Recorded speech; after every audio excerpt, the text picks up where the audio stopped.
책 출판을 다시 한번 축하드립니다. 감사합니다. 얼마나 걸리신 거죠? 3, 4년 정도 틈날 때마다 썼는데 반 이상은 지웠고 그래서 사실은 작년에 거의 다 썼습니다. 책 전체에 대해 간략하게 소개 부탁드립니다. 재생산과 신체적 연극은 재생산이라는 개념을 설명하기 위한 책입니다. 그 과정에서 신체적 연극이 재생산을 위해 만들어졌습니다. 연극보다는 재생산에 더 초점이 맞춰져 있는 거네요. 그렇다면 재생산이 뭔가요? 재생산은 말 그대로 다시 생산한다는 겁니다. 우리는 뭘 생산하고 있을까요? 그리고 왜 그런 생산들이 가능했을까요? 그래서 생산에 필요한 무의식과 욕망의 메커니즘이 책의 가장 중요한 이야기고 이것들을 논리적으로 구성하기 위해서 가장 신경을 많이 썼습니다. 왜 무의식과 욕망이죠? 예를 들어서 우리가 어떤 문화를 생산한다고 생각해 봤을 때 거기에 작용하는 가장 결정적인 부분이 우선은 타고난 무의식의 기질과 속성일 겁니다. 그리고 거기에 욕망이 작용하죠. 타인의 욕망이긴 하지만 이건 다시 말씀드리겠습니다. 어쨌든 그래서 그 타고난 지점과 욕망의 특성이 합쳐져서 나라마다 인종이 가지고 있는 특유의 문화가 생산되는 거죠. 그러면 무의식과 욕망도 타고나는 건가요? 네. 그래서 무의식도 각자마다의 기질이 있습니다. 정확히는 무의식적인 프로그램이라고 하는 것이 맞죠. 중요한 것은 욕망과 만나졌을 때 이 프로그램이 어떤 결과들을 만들어내는지입니다. 그것이 타고난 기질과 속성이고 그것들이 결국 선택을 만들어서 생산으로 이어지는 거죠. 아까 타인의 욕망에 대해 잠시 말하셨는데요. 타인의 욕망으로 생산한다는 것은 이 책에서 중요한 부분입니다. 이걸 해결하고자 제가 생산 알고리즘이라는 걸 만들었는데요. 명령어, 통제자, 입력값, 프로그램의 구성 요소, 처리 과정, 산출. 이것이 무의식적인 프로그램과 욕망이 생산을 하는 원인과 과정과 결과입니다. 특히 프로그램을 작동하는 이 명령어에 대한 이야기들을 위해서 페이지를 많이 할애했습니다. 이 명령이야말로 우리의 욕망을 타인의 욕망으로 만드는 거죠. 좀 더 쉽게 말씀해 주신다면요. 우리는 어렸을 때 오로지 스스로의 욕망밖에 없습니다. 그리고 그 욕망으로 살아가죠. 하지만 우리가 어떤 인지를 시작하고 언어를 알기 시작할 때부터 스스로의 욕망은 부조리 차단당합니다. 우리가 어렸을 때 제일 많이 듣는 말이 아마 안 돼, 하지 마, 뭐 이런 걸 겁니다. 그리고 그 욕망의 빈자리에는 부모가 생각하는 올바른 욕망이 훈육되는 거죠. 이것이 최초의 명령어입니다. 오이디푸스 컴플렉스도 거기에 해당합니다. 그리고 우리는 부모 이후에도 미디어라든지 책이라든지 아니면 선생님, 뭐 주위의 사람들 등의 수없이 많이 만나는 사람들 그리고 수없이 많은 경험들을 통해서 사회적으로 용인되고 올바르다고 생각하는 욕망을 욕망하게 됩니다. 좋은 사람이 되어야 한다. 남에게 폐를 끼치면 안 된다. 불쌍한 사람을 보면 도와야 한다. 돈을 많이 벌어야 한다. 좋은 배우자와 결혼해야 한다. 뭐 등등의 명령어는 거의 우리 인생의 모든 부분을 차지하고 있습니다.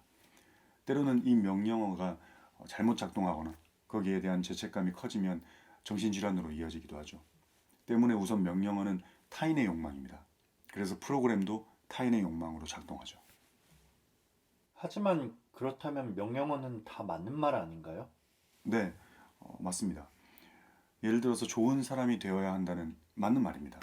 하지만 누군가는 좋은 사람이 되기 위해서 10을 애쓴다면 누군가는 100을 애쓰겠죠. 이 차이는 어디서 오는 걸까요? 명령어는 논리가 없고 단지 요구할 뿐입니다. 무의식과 욕망에 어떤 기질이 있는 사람이 어떻게 좋은 사람이 되어야 하는지는 모르죠. 나는 어떤 이상은 할 수 없는 사람인데 자꾸 그걸 하려고 하니까 문제가 생기는 겁니다. 자신의 무의식과 욕망의 기질과 속성을 아는 것이 중요하죠. 생산 알고리즘도 그 때문에 만들어진 겁니다. 그럼 재생산도 타인의 욕망을 벗어나는 것으로 시작하겠네요. 맞습니다. 타인의 욕망으로 구성된 프로그램, 바로 이 프로그램이라는 이 주체를 벗어나는 것이 재생산의 가장 첫 번째 단계입니다. 이 책을 좀 더 쉽게 읽을 수 있나요? 1장이 조금 어렵긴 한데 책 전체를 아우르는 이야기들을 하고 있기 때문에 사전 정보가 없으면 조금 어려울 수도 있습니다. 그래서 2장부터 먼저 보시고 난 후에 1장을 읽는 것도 괜찮고요. 9장에서 개념들을 설명을 해놨으니까 그 개념들을 먼저 보시고 뭐 2장부터 다시 읽는 것도 좋은 방법입니다. 책을 보면 인용이나 철학자의 이름이나 그런 것들은 전혀 없던데 의도하신 건가요? 예를 들어서 욕망에 대해서 스피노자가 이렇게 말했고 그것을 근거로 욕망에 대해서 더 개진했다면 아마 글을 쓰기가 좀 더 쉬웠을 겁니다. 그리고 뭐 둘레즈라든지 라캉이라든지 헤겔이라든지 제가 이 책을 쓰기 전부터 이미 좀 영향을 받은 그런 사람들의 글들을 인용했다면 좀 더 그럴싸해 보일 수도 있겠죠. 하지만 어떤 부분도 그렇게 읽히고 싶지는 않았습니다. 가장 보편적이고 쉽게 받아들일 수 있는 지점으로부터 오로지 제가 그동안 연구해 오고 제가 써왔던 그 저의 언어를 가지고 그것들을 통해서 구축한 논리로 가설을 증명하는 것이 목표였습니다. 충분히 이야기했다고 생각하시나요? 이 책이 원래 의도한 지점들은 다 말했다고 생각합니다. 하지만 재생산은 결국 어떤 이론으로만 완성되는 것이 아닙니다. 그래서 저희가 계속 연극을 만들고 있는 이유겠죠. 재생산은 결국 연극이나 소설 그리고 이언제 앤 컴퍼니, 앤 컴퍼니, 앤랩을 통해서 해 나가야 하는 여러 지점들을 통해서만 완성될 수 있습니다. 그래서 그게 결국 이언제 앤 컴퍼니의 신체적 연극이 된 건가요? 네, 신체적 연극은 재생산의 모델입니다. 재생산을 위해 왜 신체가 선택되었나요? 프로그램을 작동하는 모든 결과물들이 신체니까요. 욕망을 실현하는 도구도 신체고요. 신체적 연극을 좀 더 자세히 설명해 주신다면요? 음, 두 가지로 이야기할 수 있습니다. 신체적 연극의 모든 이야기는 재생산에 대한 이야기이고요. 그래서 여러 가지 주체에 대해서 말하고 있습니다. 지금까지는 주로 프로그램이라는 그 주체에 대해 써왔고요. 앞으로는 더 다양한 주체에 대한 이야기들이 남아 있습니다. 그리고 연극 자체로는 신체가 주체로서 연극에 가장 이상적으로 사용될 수 있는 방법에 대한 연구이기도 합니다.